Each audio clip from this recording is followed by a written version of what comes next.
اعوذ باللہ من الشیطان الرجیم بسم اللہ الرحمن الرحیم الحمد للہ رب العالمین والصلاة والسلام علی سید المرسلین وعلی آلہ وصحبہ اجمعین اما بعد۔ اللہ کا احسان اور کرم ہے کہ اللہ نے ہمیں اپنے کلام مجید کو پڑھنے کی اور سمجھنے کی سعادت عطا فرمائی ہے۔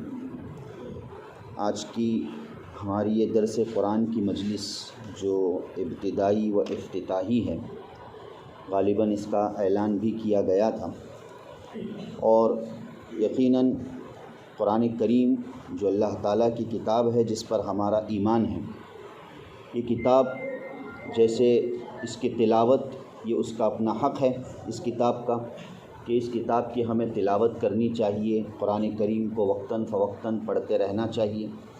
تو اسی طریقے سے اس کے بنیادی مقاصد میں ایک عظیم مقصد یہ ہے کہ تعلیم کتاب، جیسے کتاب کی تلاوت کرنا یہ قرآن کریم کا فریضہ ہے، اسی طریقے سے قرآن کریم کی تعلیم کرنا اور قرآن کریم کو سمجھنا یہ بھی در حقیقت قرآن کریم کا ایک بنیادی مقصد ہے، اس لیے کہ یہ ایک پیغامی کتاب ہے۔ اللہ کے منشا اور اللہ کا ارادہ اور اللہ کی گفتگو اور اللہ کا کلام ہے۔ اللہ اپنے بندوں سے براہ راست اس کتاب کے ذریعے سے مخاطب ہے، تو بندوں کا بھی کام ہے کہ اللہ کیا کہنا چاہتے ہیں، اللہ نے کیا فرمایا ہے اپنے کلام مجید میں، تو اس سلسلے میں اس کی بھی فکریں ہونی چاہیے، اور قرآن کریم کے حتی الامکان جہاں تک ہو سکے اکثر موضوعات کو ہمیں سمجھتے رہنا چاہیے۔ اسی سلسلے کی یہ ابتدائی و افتتاحی کڑی ہے، انشاءاللہ کوشش کی جائے گی، آپ دعا فرمائیں کہ اللہ استقامت نصیب فرمائے، اور یہ کہ ایک ترتیب یعنی منتخب صورتیں قرآن کریم کی انشاءاللہ بطور درس اس مسجد میں انشاءاللہ ہوا کرے گی، اللہ پاک توفیق عطا فرمائے۔ آج کے ہم درس کی ابتدا ایک مشہور سورت جو ہر بچے کو الحمدللہ یاد ہوتی ہے، سورہ فاتحہ سے کرتے ہیں۔ سورہ فاتحہ جو در حقیقت قرآن کریم کی سب سے پہلی سورت ہے، تو اس سے ابتدا کرتے ہیں، تو بہتر یہی ہے کہ سب سے پہلے ہم اس سورت کو براہ راست ہم پڑھیں، اور اس سے ہم اللہ پاک سے امید کرتے ہیں اور دعا کرتے کہ اللہ سورہ فاتحہ کی برکت اور رحمت ہم تمام کو نصیب فرما۔ اعوذ باللہ من الشیطان الرجیم بسم اللہ الرحمن الرحیم الحمد للہ رب العالمین الرحمن الرحیم مالک یوم الدین ایاک نعبد و ایاک نستعین اہدنا الصراط المستقیم صراط الذین انعمت علیہم غیر المغضوب علیہم ولا الضالین آمین۔ سب سے پہلی بات کہ ہم جو اکثر و بیشتر قرآن کریم شروع کرتے وقت اعوذ باللہ پڑھتے ہیں، اعوذ باللہ من الشیطان الرجیم پڑھتے ہیں، یہ در حقیقت ہم اللہ تعالیٰ کی پناہ مانگتے ہیں کہ اللہ ہمیں اپنی پناہ عطا فرما شیطان رجیم سے، مردود شیطان سے اللہ ہم تیری پناہ چاہتے ہیں۔ اور یقینی طور پہ کہ قرآن کریم کی تلاوت کے موقع پر تعوذ پڑھنا یعنی اعوذ باللہ من الشیطان الرجیم پڑھنا یہ سنت و مستحب ہے، اور اللہ تعالیٰ نے خود قرآن کریم میں اس کا تذکرہ بھی فرمایا ہے کہ فَإِذَا قَرَأْتَ الْقُرْآنَ فَاسْتَعِذْ بِاللَّهِ، کہ جب تو قرآن کو پڑھے تو اعوذ باللہ پڑھا کر۔ تو ہم اپنے کلام کی ابتدا کرتے وقت یعنی قرآن کریم کی جب بھی ہم تلاوت کریں تو ایسی صورت میں اعوذ باللہ من الشیطان الرجیم ہمیں یہ پڑھ لینا چاہیے۔ اور یہ کہ اس کے علاوہ عام حالات میں چاہے کتنی ہی مقدس کتاب ہو، دین کی کتاب ہو، یا کوئی بھی اور دینی مضمون ہو، تو اس موقع پر اعوذ باللہ من الشیطان الرجیم پڑھنا یہ کوئی حدیث سے ثابت نہیں ہے، اور یہ کہ کوئی سنت عمل نہیں ہے۔ سنت تو اصل قرآن کریم کے پڑھتے وقت اعوذ باللہ من الشیطان الرجیم پڑھنا چاہیے، لیکن اگر کوئی پڑھ بھی رہا ہے تو یہ کوئی بدعت بھی نہیں ہوگی، البتہ ایک جائز عمل ہوگا زیادہ سے زیادہ۔ اور اس کے علاوہ عام حالات میں جیسے کہ قرآن کریم میں بھی موجود ہے کہ اللہ تعالیٰ نے ذکر فرمایا ہے فَإِمَّا يَنزَغَنَّكَ مِنَ الشَّيْطَانِ نَزْغٌ فَاسْتَعِذْ بِاللَّهِ، کہ جب وسوسے اور برے خیالات جب ہمارے دلوں میں آتے ہیں تو اس موقع پر بھی ہمیں اعوذ باللہ من الشیطان الرجیم پڑھ لینا چاہیے۔ حدیث میں آتا ہے کہ اس اعوذ باللہ من الشیطان الرجیم پڑھنے کی وجہ سے اللہ پاک وساوس شیطانی سے ہم سب کی حفاظت فرمائیں گے۔ تو عام حالات میں بھی اعوذ باللہ من الشیطان الرجیم ہمیں پڑھتے رہنا چاہیے، لیکن بالخصوص قرآن کریم کی تلاوت کے موقع پر اعوذ باللہ من الشیطان الرجیم پڑھنا یہ سنت اور مستحب قرار دیا گیا ہے۔ اس کے بعد جو ہم عامتاً اعوذ باللہ کے بعد بسم اللہ الرحمن الرحیم پڑھتے ہیں، جو ماشاءاللہ ہر سورت کے ابتدا میں قرآن کریم میں لکھا ہوا ہوتا ہے اور قرآن کریم میں موجود ہے، اور جس کا ترجمہ بھی ہم سب جانتے ہیں، بسم اللہ الرحمن الرحیم، شروع اللہ کے نام سے جو بڑا مہربان نہایت رحم والا ہے، یا جو زیادہ رحم کرنے والا ہے، رحمان و رحیم ہے۔ اس کے مختلف جو ترجمے ہوتے ہیں، یہ بسم اللہ در حقیقت اللہ تعالیٰ نے براہ راست قرآن کریم میں اس کو بحیثیت آیت بھی اللہ پاک نے ذکر فرمایا ہے 19ویں پارے میں حضرت سلیمان علیہ الصلاۃ والتسلیم کے واقعے کے سلسلے میں۔ لیکن ہر صورت کی ابتدا بہتر اور صحیح طریقہ تو یہی ہے کہ ہر صورت کی ابتدا کرتے وقت ہمیں بسم اللہ الرحمن الرحیم پڑھنا چاہیے، اور یہ کہ بسم اللہ الرحمن الرحیم صرف قرآن کریم کی تلاوت کے ساتھ ہی مخصوص نہ ہو، بلکہ بسم اللہ الرحمن الرحیم ایک ایسا بابرکت عمل ہے اور اللہ پاک کی رحمت کو متوجہ کرنے کا ایک ایسا بہترین ذریعہ ہے کہ ہم دن میں جو بھی ہم کام کرتے ہیں، چاہے ہم جائز کام کر رہے ہیں، دکان کھول رہے ہیں، مکان میں داخل ہو رہے ہیں، جو بھی ہم کام کر رہے ہیں، تو اس وقت ہمیں بسم اللہ الرحمن الرحیم کو پڑھ لینا چاہیے، اس لیے کہ حدیث میں بھی آتا ہے، نبی کریم صلی اللہ علیہ وسلم کا فرمان مبارک ہے کہ کل امر ذی بال لم یبدأ بسم اللہ فہو اقطع او اجزم، کہ ہر وہ کام جو بغیر بسم اللہ کے کیا جاوے، یعنی بسم اللہ نہ پڑھا جائے، تو وہ کام ناقص اور ادھورا رہتا ہے۔ تو اگر ہم چاہتے ہیں کہ ہمارا کام مکمل ہو، اگرچہ ہمیں لگتا ہے کہ یہ کام میرا مکمل ہو گیا، لیکن حقیقتاً اگر اس میں اللہ کی رحمت اور برکت شامل حال ہوتی تو اور اچھے طریقے سے وہ کام ہمارا ہو سکتا تھا۔ اس لیے بہتر یہ ہے کہ ہم بسم اللہ کے عادی بن جائیں، ہر کام کرتے وقت ہم بسم اللہ کے عادی بن جائیں، اور بسم اللہ الرحمن الرحیم کو ہم کثرت سے پڑھتے رہنے والے بنیں۔ کوئی کتاب کھول رہے تب بھی بسم اللہ پڑھے، گھر میں داخل ہو رہے تب بھی بسم اللہ پڑھے۔ اسی لیے دعاؤں میں بھی سکھلایا گیا ہے، عام جو مسنون دعائیں ہیں کہ کھانا کھانے سے پہلے بسم اللہ پڑھے، پانی پینے سے پہلے بسم اللہ پڑھے۔ یہ در حقیقت جسے آگے چل کر بات آ رہی ہے کہ جتنی بھی ہم اللہ تعالیٰ کی نعمتوں کا ہم استعمال کر رہے ہیں دن بھر میں، تو ان نعمتوں کے استعمال کرتے وقت ہم بسم اللہ الرحمن الرحیم کی عادت ڈال دیں۔ اس کا مطلب یہ ہے کہ گویا ہم اللہ تعالیٰ کو یاد کر رہے ہیں اور اللہ تعالیٰ کی اس نعمت پر شکر گزاری کر رہے ہیں کہ اللہ تیرے ہی نام کے ساتھ میں اس نعمت کی ابتدا کرتا ہوں، تو بس یہ کہ تیرا شکر ہے کہ تو نے مجھے یہ نعمت عطا فرمائی۔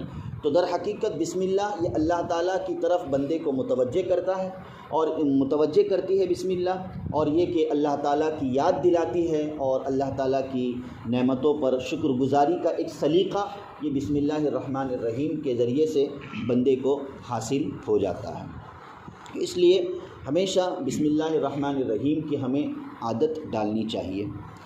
اس کے بعد سب سے، چونکہ یہ سورہ فاتحہ ہے، فاتحہ کہتے ہیں ابتدا، فاتحہ کہتے ہیں کسی چیز کی ابتدا کرنے کو، اس کو فاتحہ کہا جاتا ہے۔ اس صورت کو فاتحہ بھی اسی وجہ سے کہا جاتا ہے کہ قرآن کریم کے ابتدا اسی صورت سے ہوتی ہے، اس وجہ سے اس صورت کو سورۃ الفاتحہ کہا جاتا ہے۔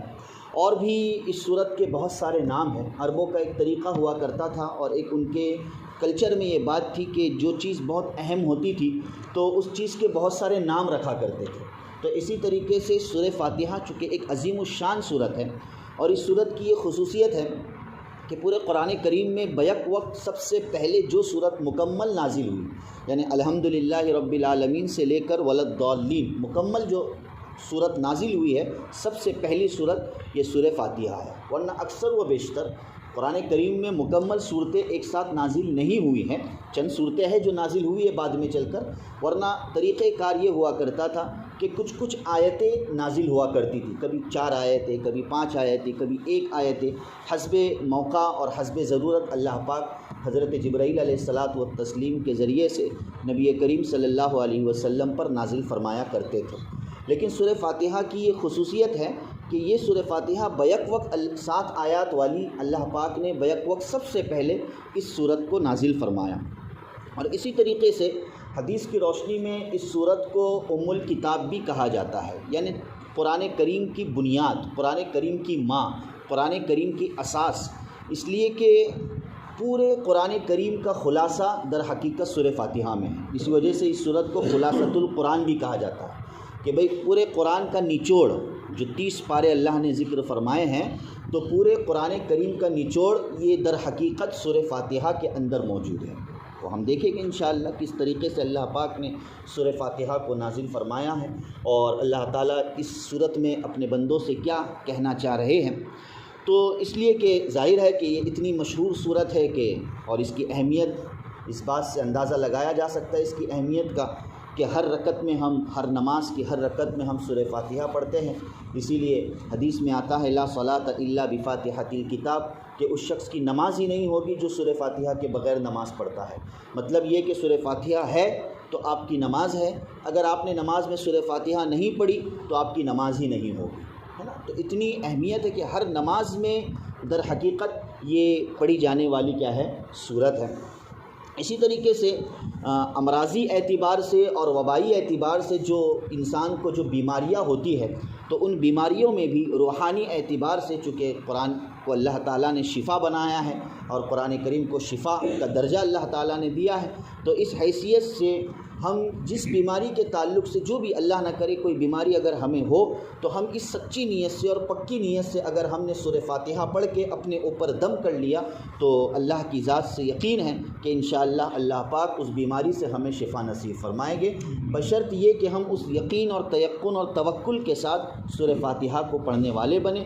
جیسے کہ حدیث میں بھی آتا ہے کہ مشہور حدیث ہے اور واقعہ ہے کہ کسی طریقے سے ایک مرتبہ کسی کو ایک سانپ نے یا غالباً بچھو نے ڈس لیا تھا، جس کی وجہ سے وہ زہر اندر پھیل رہا تھا۔ پھر چند اشخاص اور صحابہ کرام کی ایک جماعت تھی، تو جب یہ کہا گیا کہ بھائی ان پر دم کیا جاوے، تو ایسی صورت میں انہوں نے سورہ فاتحہ پڑھ کر دم کیا تھا، جس کی وجہ سے اس زہریلے جانور کا زہر مکمل طور پر ختم ہو گیا، اور پھر مزید انہوں نے ان کو ایک انعام کے طور پر کچھ رقم بھی دے دی دم کرنے والے فرد کو۔ جب یہ معاملہ نبی کریم صلی اللہ علیہ وسلم کے پاس گیا تو اللہ کے رسول صلی اللہ علیہ وسلم نے پوچھا کہ تم نے کیا پڑھا؟ تو اس وقت ان صحابی نے کہا کہ میں نے سورہ فاتحہ پڑھی۔ تو اس وقت نبی کریم صلی اللہ علیہ وسلم نے تعریف اور تحسین فرمائی کہ ہاں، اللہ تعالیٰ نے سورہ فاتحہ کے اندر شفا رکھی ہے، اس لیے بطور شفا سورہ فاتحہ کو پڑھنا چاہیے، اور اپنے مریضوں پر سورہ فاتحہ کو پڑھ کر دم کرنا بھی چاہیے۔ تو یہ اتنی بہترین اللہ پاک نے سورت قرآن کریم میں نازل فرمائی ہے، جس کی ہم انشاءاللہ اب ابتدا کر رہے ہیں۔ سب سے پہلی آیت الحمدللہ رب العالمین، تمام تعریف اللہ ہی کے لیے ہے جو سارے جہاں کا رب ہے، سارے جہاں کا پالنہار ہے، سارے جہاں کا پالنے والا ہے۔ مختلف اور متعدد اس کے ہم ترجمے کر سکتے ہیں۔ یہاں پر دیکھیے اللہ نے سورہ فاتحہ کی ابتدا اللہ پاک نے الحمدللہ سے فرمائی ہے۔ الحمد ہے نا، حمد کہتے ہیں اصل میں تعریف کو، لیکن حمد صرف تعریف کے لیے استعمال نہیں ہوتا ہے، بلکہ حمد کا لفظ تعریف اور شکر دونوں کے لیے استعمال ہوتا ہے۔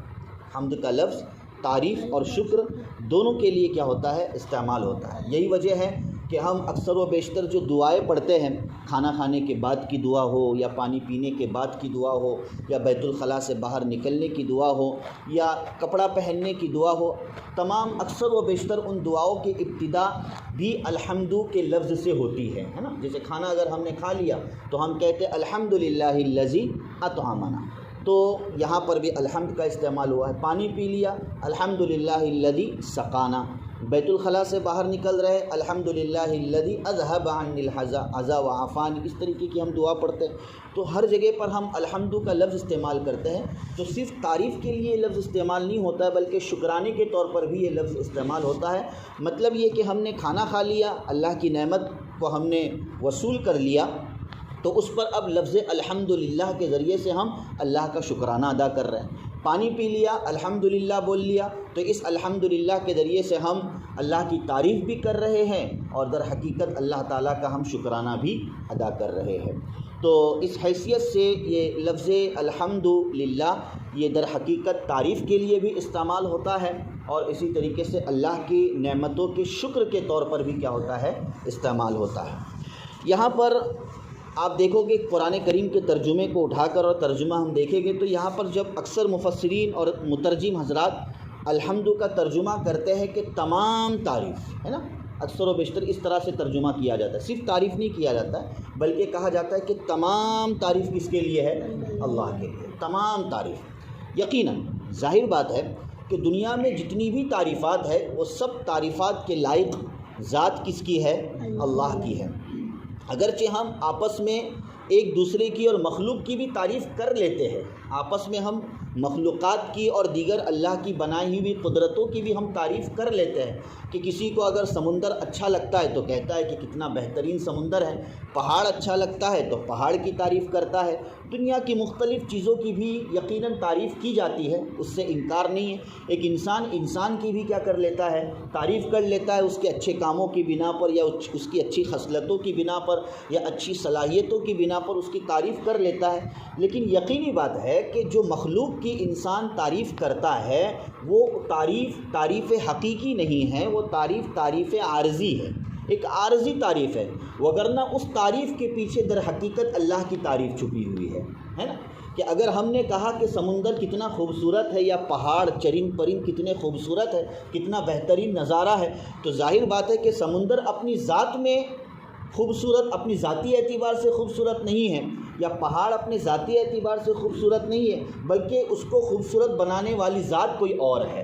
اسی طرح انسان ہے کہ انسان بہت ساری اس کے اندر صلاحیتیں ہوتی ہیں، لیکن وہ صلاحیتیں اس کے اندر بذات نہیں ہوتی ہے، بلکہ صلاحیت ڈالنے والی ذات کس کی ہے، اللہ کی ہے۔ تو اس حیثیت سے اگر مخلوق کی تعریف بھی کر رہی ہے تو در حقیقت وہ خالق ہی کی تعریف ہے، در حقیقت وہ کس کی تعریف ہے، خالق ہی کی تعریف ہے، وہ در حقیقت اللہ ہی کی کیا ہے، تعریف ہے۔ اس معنی کر دنیا میں جتنی بھی تعریف ہو، چاہے وہ مخلوق کی کیوں نہ ہو، بلکہ ساری تعریف کا اصل مرجع اور ساری تعریف کا اصل ماوا اور مرکز یہ کون ہے، اللہ کی ذات ہے۔ اسی لیے کہا کہ الحمد، کہ تمام تعریف قیامت تک رہتی دنیا تک اور بعد تک ہمیشہ کے لیے جس چیز کی تعریف کی جائے گی وہ سب تعریف کا مستحق کون ہے، اصل میں اللہ ہے۔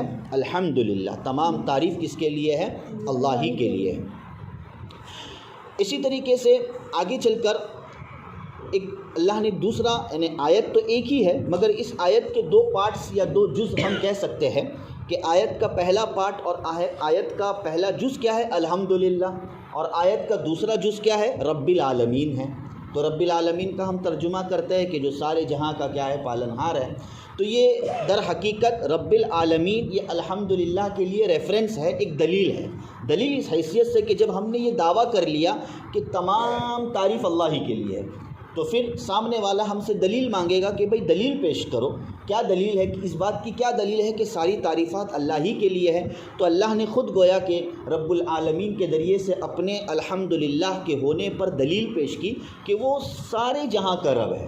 وہ کیا ہے، سارے جہاں کا رب ہے۔ یہاں پر اللہ تعالیٰ نے عالم ذکر نہیں فرمایا بلکہ عالمین ذکر فرمایا۔ عالمین جمع ہے عالم کی، ایک وہ دنیا جو ہم اپنی آنکھوں سے دیکھ رہے ہیں، اور بہت سی دنیا ہے جو اللہ کے علاوہ اور کوئی نہیں جانتا ہے۔ بہت اللہ کا بڑا نظام ہے، ہمیں جو دنیا نظر آ رہی ہے ایک آسمانی نظام ہے، فرشتوں کا نظام ہے، جنات کا نظام ہے، اسی طریقے سے ملائے اعلیٰ کا نظام ہے، زمین کے نیچے نہ جانے کیا مخلوقات ہوگی۔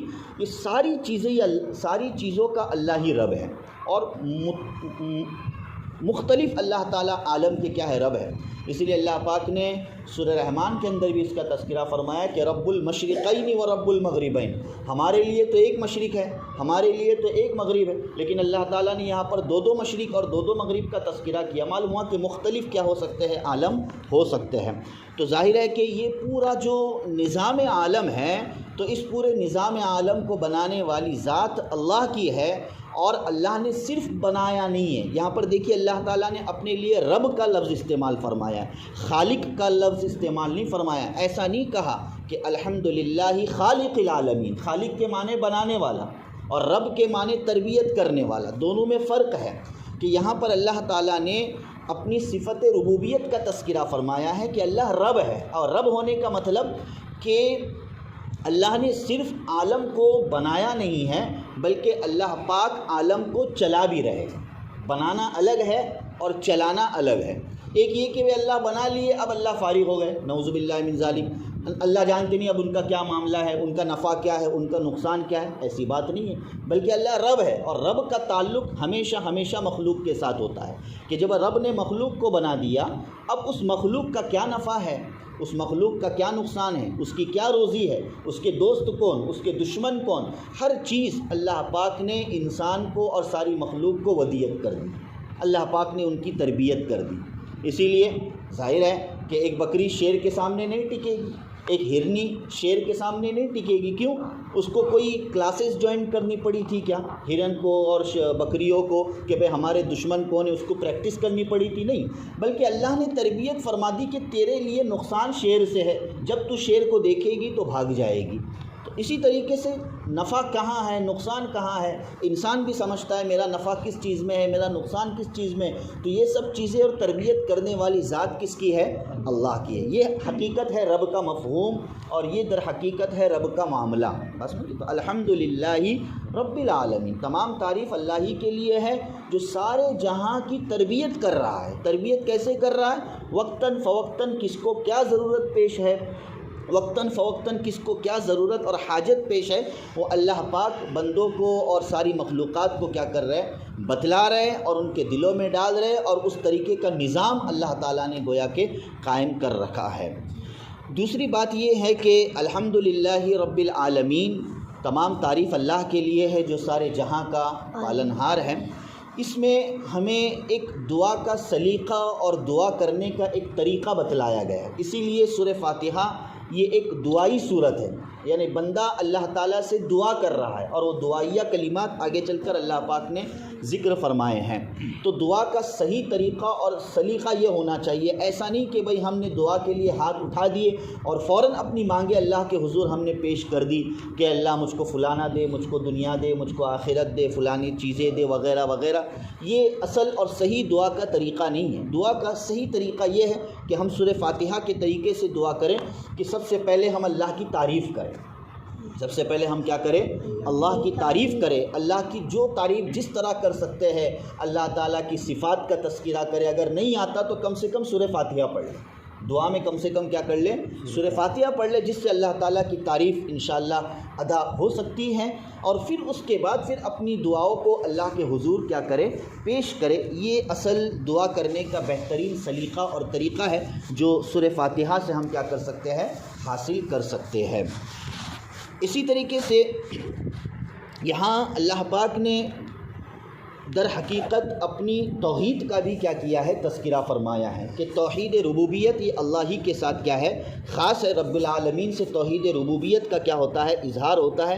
عامتاً جو توحید کی جو 3 قسمیں ہیں، توحید ربوبیت، توحید الوہیت اور توحید اسماء و صفات، تو اس میں الحمدللہ میں توحید الوہیت کا اظہار ہے، اور رب العالمین کے اندر توحید ربوبیت کا اظہار ہے۔ پھر آگے چل کر اللہ پاک دوسری اپنی صفات کا تذکرہ فرما رہے ہیں، الرحمن الرحیم، جو بڑا مہربان، الرحیم نہایت رحم کرنے والا ہے۔ یہ صفت بسم اللہ الرحمن الرحیم میں بھی آ چکی ہے، اور ابھی ہم نے بسم اللہ الرحمن الرحیم کو پڑھا، بسم اللہ الرحمن الرحیم۔ اسی طریقے سے سورہ فاتحہ کے اندر بھی الرحمن الرحیم۔ یہاں یہ اللہ تعالیٰ کی کیا ہے؟ صفات میں سے ہے۔ رحمان کا ہونا اور رحیم ہونا یہ در حقیقت اللہ تعالیٰ کی بہترین صفات میں سے ہے۔ اللہ تعالیٰ نے اپنی صفت کا تذکرہ فرمایا۔ بظاہر دونوں کے معنی قریب قریب ایک ہی ہے، رحم کرنے کے آتے ہیں، دونوں کے معنی قریب قریب کیا ہے؟ ایک ہی ہے کہ رحمان کون سی ذات؟ جو رحم کرنے والی ہے۔ رحیم کون سی ذات؟ جو رحم کرنے والی ہے۔ البتہ مفسرین کرام نے احادیث کی روشنی میں، اور اللہ جزائے خیر دے مفسرین کرام کو کہ انہوں نے ہماری رہنمائی فرمائی، اور ایک چھوٹی چھوٹی نقطے اور چھوٹی چھوٹی باتیں قرآن کریم سے متعلق کیا کی ہے؟ ذکر فرمائی ہیں۔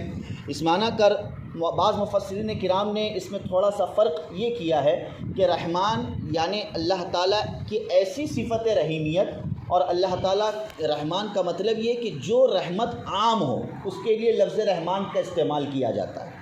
جو رحمت کیا ہو؟ عام ہو، اس کے لیے وہ لفظ رحمت کا استعمال کیا جاتا ہے کہ اس رحمان کے ضمن میں ایک مسلمان بھی آ گیا، اس رحمان کے ضمن میں ایک کافر بھی آ گیا. ظاہر ہے کہ اللہ تعالیٰ کی صفت رحمانیت ایک مسلمان کو بھی حاصل ہے اور اللہ تعالیٰ کی صفت رحمانیت ایک کافر کو بھی حاصل ہے، ایک فرما بردار کو بھی حاصل ہے اور ایک نافرمان کو بھی حاصل ہے. اگر اللہ تعالیٰ کی صفت رحمانیت کسی کافر کو یا کسی نافرمان کو حاصل نہیں ہوتی تو اس کا ایک دن بھی دنیا میں جینا اور زندہ رہنا محال اور مشکل ہوتا. تو ظاہر بات ہے کہ صفت رحمانیت گویا سب کو اپنے اندر کیا کر چکی ہو، شامل کر چکی ہو. اس وجہ سے کہا کہ رحمان کا تعلق عمومیت سے ہے. رحمان کا تعلق کس سے ہے؟ عمومیت سے ہے. اور پھر آگے اللہ نے الرحیم کا تذکرہ فرمایا. مطلب یہ کہ رحیم یعنی اللہ تعالیٰ کی ایسی صفت جو تام ہو، مکمل ہو، یعنی اللہ تعالیٰ مکمل رحم کرنے کی صفت کے ساتھ ہے. ہاں، مکمل رحم کرنے کی اللہ پاک کیا ہے؟ صفت کے ساتھ ہے. اور بعضوں نے یہ فرق کیا ہے کہ رحمان یہ صرف اللہ ہی کی ذات ہو سکتی ہے، کوئی انسان اور کوئی مخلوق ہو ہی نہیں سکتا. البتہ الرحیم یہ اللہ کے علاوہ کسی اور کے لیے بھی کیا ہے؟ بولا گیا ہے. اور رحیم کی صفت اللہ پاک نے قرآن کریم میں ہمارے پیارے نبی صلی اللہ علیہ وسلم کے لیے بھی کیا ہے؟ اللہ پاک نے استعمال فرمایا ہے نا کہ لقد جاءکم رسول من انفسکم عزیز علیہ ما عنتم حریص علیکم بالمؤمنین رؤوف الرحیم. تو یہ رؤوف اور رحیم، اگرچہ رؤوف اور رحیم یہ اللہ کی صفات ہے، لیکن یہ رؤوف اور رحیم جہاں اللہ کی صفات ہے تو اسی طریقے سے یہ رؤوف اور رحیم یہ نبی کریم صلی اللہ علیہ وسلم کے لیے بھی بطور صفت کے قرآن کریم میں استعمال کیا گیا ہے. مگر رحمان یہ کہیں بھی حتیٰ کہ نبی کریم صلی اللہ علیہ وسلم کے لیے بھی رحمان کا لفظ استعمال نہیں کیا گیا ہے. اسی طریقے سے ایک سوال ذہن میں یہ پیدا ہو سکتا ہے اور ایک بات کی ذہن میں یہ آ سکتی ہے کہ اللہ تعالیٰ کی تو بے شمار صفتیں ہیں. اللہ تعالیٰ کی کیا ہے؟ بے شمار صفتیں. اور جیسے کہ حدیث کی روشنی میں اللہ تعالیٰ کے 99 نام ہے، یعنی گویا 99 صفتیں ہیں. مگر 99 ہی فقط صفت نہیں ہے بلکہ اس کے علاوہ بھی بہت ساری اللہ تعالیٰ کی بے شمار صفات ہے. اللہ خالق ہے، اللہ مالک ہے، اسی طریقے سے اللہ جبار ہے، اللہ ذو انتقام ہے. بہت ساری صفات ہے اللہ پاک کی. تو ان تمام صفات میں اللہ تعالیٰ نے رحمان اور رحیم ہی کو کیوں ذکر فرمایا؟ ان تمام صفات میں اللہ پاک نے سورہ فاتحہ کے اندر رحمان اور رحیم ہی کو کیوں ذکر فرمایا؟ اس لیے کہ اللہ تعالیٰ کی جتنی بھی صفات ہیں ان صفات میں رحمان اور رحیمیت یہ صفت بندوں سے اور مخلوق سے بہت قریب سے قریب تر ہے نا. بندوں کا اور مخلوق کا تعلق در حقیقت اللہ کی صفت رحمانیت سے ہی ہے اور اللہ تعالیٰ کی صفت رحیمیت ہی سے ہے. اس معنی کر گویا مخلوق کو اللہ کی سب سے زیادہ ضرورت کس کی ہے؟ رحمت کی ہے. مخلوق کو اللہ تعالیٰ کی سب سے زیادہ ضرورت کس کی ہے؟ رحمت کی ہی ہے. اسی لیے اللہ پاک نے قرآن کریم میں بھی ذکر فرمایا کہ وَرَحْمَتِي وَسِعَتْ كُلَّ شَيْءٍ کہ میری رحمت ہر چیز کو ڈھانپے ہوئے ہے. میری رحمت ہر چیز کو کیا ہے؟ ہر چیز کا احاطہ کیے ہوئے ہے. اور اسی لیے حدیث میں بھی آتا ہے کہ تخلقوا باخلاق اللہ کہ اللہ تعالیٰ کے اخلاق کو اختیار کرو، یعنی اللہ تعالیٰ کی صفات کو اختیار کرو. تو اللہ تعالیٰ کی صفات میں سے اہم میں صفت رحمت ہے. اس معنی کر جہاں اللہ بندوں پر رحم کرتے ہیں تو اللہ چاہتے ہیں کہ بندے بھی آپس میں ایک دوسرے پر کیا کریں؟ رحم کریں. اسی لیے وہ جو مشہور حدیث ہے کہ الراحمون یرحمہم اللہ کہ رحم کرنے والوں پر اللہ پاک کیا کرتا ہے؟ رحم کرتا ہے. اسی لیے آگے چل کر آیا کہ تم زمین والوں پر رحم کرو، آسمان والا تم پر رحم کرے گا. تم زمین والوں پر رحم کرو، آسمان والا تم پر رحم کرے گا. معلوم یہ ہوا کہ رحیمیت کی یہ جو صفت ہے جو بندوں کے لیے اور ساری مخلوق کے لیے بہت ہی اللہ تعالیٰ کے اعتبار سے خاص ہے اور اللہ تعالیٰ سے صفت رحیمیت ہی کی وجہ سے بندے اور ساری مخلوق اللہ تعالیٰ سے قریب تر ہے. ہر ایک اللہ تعالیٰ کی رحمت کا کیا ہے؟ محتاج ہے کہ جب اس کی زندگی میں اللہ تعالیٰ کی طرف سے رحمت مل جاوے، رحمت دنیاویہ اور رحمت اخرویہ، دونوں رحمتوں کا بندہ در حقیقت محتاج ہوتا ہے. وہ یہ چاہتا ہے کہ اللہ تعالیٰ مجھ پر دنیا میں بھی کیا کرے؟ رحم فرمائے، اور اللہ پاک مجھ پر آخرت میں بھی کیا کرے؟ رحم فرمائے. یہ بندے کی پوری زندگی کا در حقیقت کیا ہوتا ہے؟ مقصد ہوتا ہے.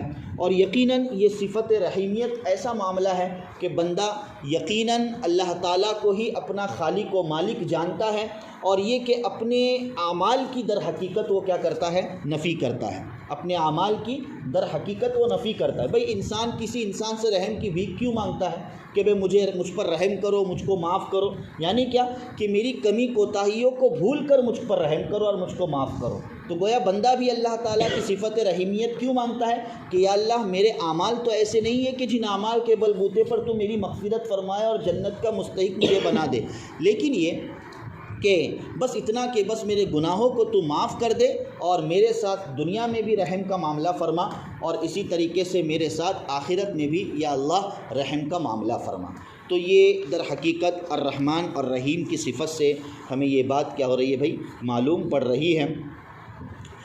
اسی طریقے سے یہاں اللہ پاک نے جو الرحمن اور رحیم یہ جو دو صفتوں کا اللہ نے تذکرہ فرمایا ہے، یہ اگرچہ اللہ تعالیٰ کی بہت ساری صفات ہے، تو یہ توحید اسماء و صفات میں یہ آیت داخل ہے. جیسے میں نے کہا کہ توحید کی 3 قسمیں ہیں، تو اسی طریقے سے رب العالمین یہ توحید ربوبیت میں داخل ہے، اور الرحمن اور رحیم یہ توحید اسماء و صفات میں داخل ہے. کہ ہماری توحید اس بات کی ہے کہ ہم مانتے ہیں کہ رحم کرنے والی ذات صرف اور صرف کس کی ہے؟ اللہ کی ہے. اللہ ہی بندوں پر رحم فرمائیں گے تب بندوں کا چھٹکارا ہو سکتا ہے، اور آخرت کے بھگتان سے اور آخرت کے عذاب و سزا سے بندے کی در حقیقت حفاظت ہو سکتی ہے. آگے چل کر اللہ نے آیت پیش کر کے بات کو ختم کرتے ہیں. مالک یوم الدین، کہ قیامت کے دن کا اللہ کیا ہے؟ مالک ہے. یہاں جیسے اللہ تعالیٰ نے صفت رحمانیت کا تذکرہ فرمایا، صفت ربوبیت کا تذکرہ فرمایا، ساری اپنی صفات کا ذکر کرنے کے بعد اللہ تعالیٰ نے آخرت کی یاد دلائی ہے سورہ فاتحہ کے اندر. اللہ تعالیٰ نے کیا ہے؟ سورہ فاتحہ کے اندر آخرت کی در حقیقت اللہ نے یاد دلائی ہے. اسی لیے یہ کہا گیا کہ سورہ فاتحہ پورے قرآن کریم کا خلاصہ ہے. پورے قرآن کریم کا کیا ہے؟ خلاصہ ہے. کہ بھائی الحمدللہ رب العالمین الرحمن الرحیم یہ در حقیقت اللہ کی صفات ہے جو توحید پر مشتمل ہے، اور توحید نام ہے ایمان کا. توحید نام ہے کس کا؟ ایمان کا. تو ظاہر ہے کہ ایمان یہ بنیادی جز ہے، تو اللہ تعالیٰ نے ایمان کا تذکرہ فرمایا. اسی طریقے سے مالک یوم الدین سے اللہ تعالیٰ آخرت کا احساس دلا رہے کہ وہ قیامت کے دن کا مالک ہے. تو اس حیثیت سے گویا کہ آخرت پر ایمان لانا یہ بھی ہمارے لیے کیا ہے؟ لازم اور ضروری ہے. تو آخرت کا تصور اور آخرت کا تذکرہ کر کے در حقیقت گویا کہ آخرت کی یاد دلائی جا رہی ہے. تو اس حیثیت سے ایک آخرت کا جز بھی اللہ نے سورہ فاتحہ کے اندر کیا کیا ہے؟ ذکر فرمایا. اور اس کے درمیان جو ہے عبادت، جس عبادت کا تذکرہ آگے چل کر اللہ فرما رہے ایاک نعبد و ایاک نستعین میں. تو اس حیثیت سے انسان کی زندگی کا مقصد ہی در حقیقت کیا ہے؟ عبادت ہے، جس عبادت کا تذکرہ اللہ پاک نے قرآن کریم میں ذکر فرمایا ہے. تو مالک یوم الدین، قیامت کے دن کا اللہ کیا ہے؟ مالک ہے. قیامت کے دن کا اللہ مالک ہے. یہاں اللہ پاک نے قیامت کے لیے الدین کا تذکرہ فرمایا ہے. حالانکہ قیامت کے لیے بہت سارے الفاظ اور سینٹنس ورڈز آتے ہیں قرآن کریم میں. قیامت کو قیامت کہا گیا ہے، یوم الحساب کہا گیا ہے، یوم الجزا کہا گیا ہے، اور اسی طریقے سے یوم الفرقان کہا گیا ہے، اور بہت سارے ناموں سے قرآن کریم میں قیامت کو یاد کیا گیا ہے. تو یہاں ایک نام ہے مالک یوم الدین، قیامت کے دن کا اللہ کیا ہے؟ مالک ہے. یہاں الدین سے مراد در حقیقت قیامت کا دن ہے. دن سے مراد کیا ہے؟ قیامت کا دن ہے. یہاں دین اصل میں استعمال ہوتا ہے مذہب کے لیے اور طریقے کے لیے اور راستے کے لیے. لفظ دین کا کیا ہوتا ہے؟ استعمال ہوتا ہے. بھئی آپ کہتے ہیں تمہارا کون سا دین ہے، یعنی تمہارا کون سا مذہب ہے. اور مذہب کہتے ہیں راستے کو. مذہب کہتے ہیں کس کو؟ راستے کو. ایسی جگہ جس پر چلا جائے اس کو مذہب کہا جاتا ہے. اسی لیے لفظ دین کا تذکرہ اللہ نے سورہ کافرون میں بھی فرمایا کہ لکم دینکم ولی دین، تمہارے لیے تمہارا دین اور ہمارے لیے ہمارا دین. تو یہاں دین اصل میں راستے کے لیے استعمال ہوتا ہے کہ زندگی ایک راستہ ہے، اور ظاہر ہے کہ یہ زندگی کے راستے پر چل کر اصل منزل مقصود آخرت ہے. انسان کی اصل منزل مقصود کیا ہے؟ آخرت ہے. تو اس منزل مقصود کو یاد دلانے کی خاطر اللہ پاک نے قیامت کے لیے جو لفظ استعمال فرمایا ہے وہ اور کوئی نہیں فرمایا بلکہ الدین فرمایا کہ وہ قیامت کے دن کا کیا ہے؟ مالک ہے. اس معنی کر حالانکہ ساری چیزوں کا اللہ مالک ہے۔ ایسا نہیں کہ جب اللہ نے یہ کہہ دیا کہ وہ قیامت کے دن کا مالک ہے یعنی آخرت کا مالک ہے تو کیا دنیا کا اللہ مالک نہیں ہے؟ یقیناً دنیا کا بھی اللہ مالک ہے، ہر چیز کا اللہ مالک و خالق ہے، لیکن چونکہ دنیا کو اللہ نے انسانوں کے درمیان اور مخلوق کے درمیان اللہ نے تقسیم کر دیا ہے نا، معیشتہم، اللہ نے قرآن میں ذکر فرمایا ہے کہ معیشت کو اور دنیا کی چیزوں کو اللہ نے کیا کر دیا، انسانوں کے درمیان تقسیم کر دیا۔ اسی تقسیم کی وجہ سے انسان کہتا ہے کہ میرا گھر، میری دکان، میرا مکان، میری گاڑی، میرا مال، میری فلانی چیز، میرے فلانی پراپرٹی، تو گویا اس کے ساتھ اپنی ملکیت کو جوڑ دیتا ہے انسان۔ دنیا کی چیزوں میں انسان ظاہراً اپنی ملکیت کو جوڑ دیتا ہے، اگرچہ اس میں بھی حقیقتاً ان چیزوں کا مالک اور خالق کون ہے؟ اللہ ہے۔ تو چونکہ دنیا میں ایک تصور ہے انسان کا، اور دنیا میں ایک تصور ہے اس بات کا کہ بھئی میں فلانی چیز کا مالک ہوں، لیکن آخرت ایک ایسی جگہ ہے اور آخرت ایک ایسا میدان ہے اور آخرت ایک ایسا مرکز ہے جس میں کوئی تصور ہی نہیں کیا جا سکتا ان چیزوں کے مالک ہونے کا، کوئی تصور نہیں کیا جا سکتا۔ وہاں تو صرف اور صرف خالصتاً اور اصالتاً اصلاً ساری چیزوں کا مالک اور خالق کون ہوگا؟ اللہ۔ جب اللہ مالک اور خالق ہوگا تو ایسی صورت میں چلے گی بھی کس کی؟ اللہ کی چلے گی، فیصلہ بھی کس کا ہوگا؟ اللہ کا ہوگا۔ اسی لیے اللہ تعالیٰ نے 17ویں پارے میں اپنی اس صفت ملکیت کا، قیامت کی صفت ملکیت کا بڑے جلال کے انداز میں اللہ پاک نے تذکرہ فرمایا ہے نا کہ یوم نطوی السماء کطی السجل للکتب کما بدأنا اول خلق نعید، اس طرح پوری آیت ہے جس کا خلاصہ یہ ہے کہ اللہ قیامت کے دن اتنے جلال میں ہوگے، اتنے غیظ و غضب میں ہوگے کہ اللہ پاک ساتوں آسمان اور زمینوں کو لپیٹ لے گے، ساتوں آسمان اور زمینوں کو کیا کرے گے؟ لپیٹ لے گے۔ اور کیسے لپیٹے گے؟ قرآن کریم نے اس کو بھی بتلایا ہے، قطعی السجل للکتب، جیسے کوئی چھوٹی موٹی کتاب یا پیپر کو ہم لپیٹ کر آسانی سے اپنے ہاتھوں میں رکھ لیتے ہیں، اس طریقے سے اللہ پاک ساتوں آسمانوں کو اور سات زمینوں کو اپنے دست قدرت میں لپیٹ لے گے۔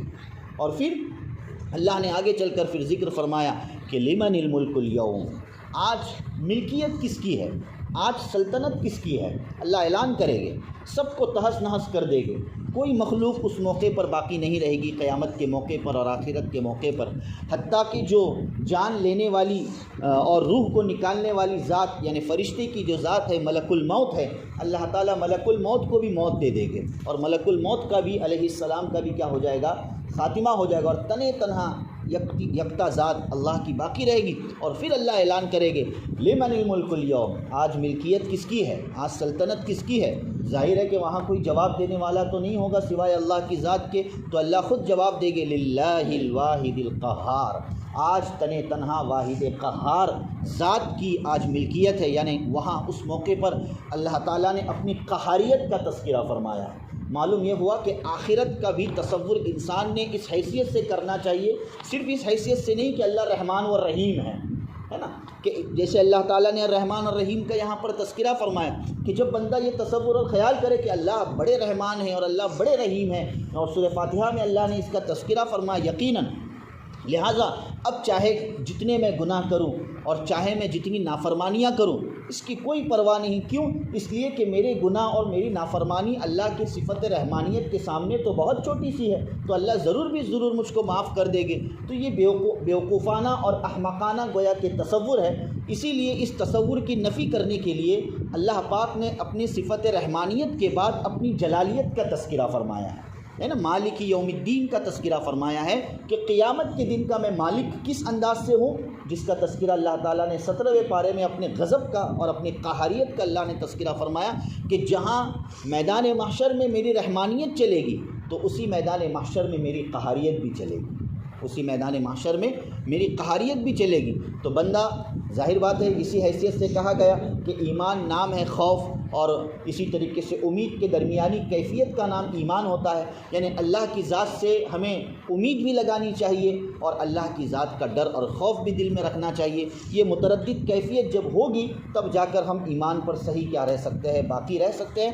بہرحال اسی لیے اللہ پاک نے الرحمن اور رحیم کے بعد اپنی صفت ملکیت جو خصوصیت کے ساتھ قیامت کے ساتھ تعلق رکھتی ہے، اللہ تعالیٰ نے تذکرہ کر کے آخرت کا تصور دلایا ہے کہ بندہ ہمیشہ ہمیشہ محتاط رہے اور اللہ سے ڈرتے رہے، اور ڈر و تقوی دل میں پیدا کرے، اور گناہ کرتے وقت ایک یاد رکھے کہ جب ہم چھوٹی موٹی نیکیاں کرتے ہیں اور چھوٹی موٹی کوتاہیاں اگر ہماری ہو بھی جائے تو ایسی صورت میں اللہ تعالیٰ کی صفت رحمانیت کو یاد کر کے اللہ تعالیٰ سے معافی مانگے کہ اللہ تو نے تو سورہ فاتحہ کے اندر اپنے آپ کو رحمان اور رحیم کہا ہے، اس رحمان اور رحیم کا واسطہ دے کر ہم تجھ سے اپنی معافی کے طلبگار ہے کہ اللہ ہم کو معاف فرما دے۔ اور پھر جب گناہ کا موقع آ جائے، نافرمانی کا موقع آ جائے، تو اس گناہ سے بچنے کے لیے ہم مالک یوم الدین کو یاد کریں کہ اللہ نہیں میں گناہ نہیں کروں گا، میں چوری نہیں کروں گا، میں بدکاری نہیں کروں گا، میں جھوٹ نہیں بولوں گا۔ کیوں؟ اس لیے کہ اللہ تعالیٰ نے اسی سورہ فاتحہ کے اندر فرمایا کہ مالک یوم الدین ہے، اللہ نے تو اپنے غضب کا تذکرہ فرمایا ہے، اس لیے میں ڈرتا ہوں۔ اور یہی اصل اسی چیز کا نام اور اسی طریقے کا نام در حقیقت تقویٰ ہے، جس کا تذکرہ اللہ تعالیٰ نے قرآن کریم میں متعدد جگہوں پر فرمایا ہے۔ بہرحال یہ سورہ فاتحہ کی جو 3 آیات ہمارے سامنے پیش ہوئی ہے، انشاءاللہ آئندہ درس میں دیگر آیتوں کے ذریعے سے اس کی تکمیل کی جاوے گی۔ تو اللہ پاک ہمیں سمجھ کی توفیق نصیب فرمائے، اور جو اللہ تعالیٰ کی صفات کا آج کے اس درس میں تذکرہ ہوا ہے، خصوصیت کے ساتھ صفت رحمانیت اور صفت رحیمیت کا، اللہ پاک اپنی رحمت کا ہم تمام کو مستحق بنائے، اور یہ کہ ہمارے اس بیٹھنے کو خیر و مغفرت اور بھلائی کا ذریعہ بنائے۔ آمین یا رب العالمین، وآخر دعوانا ان الحمدللہ رب العالمین۔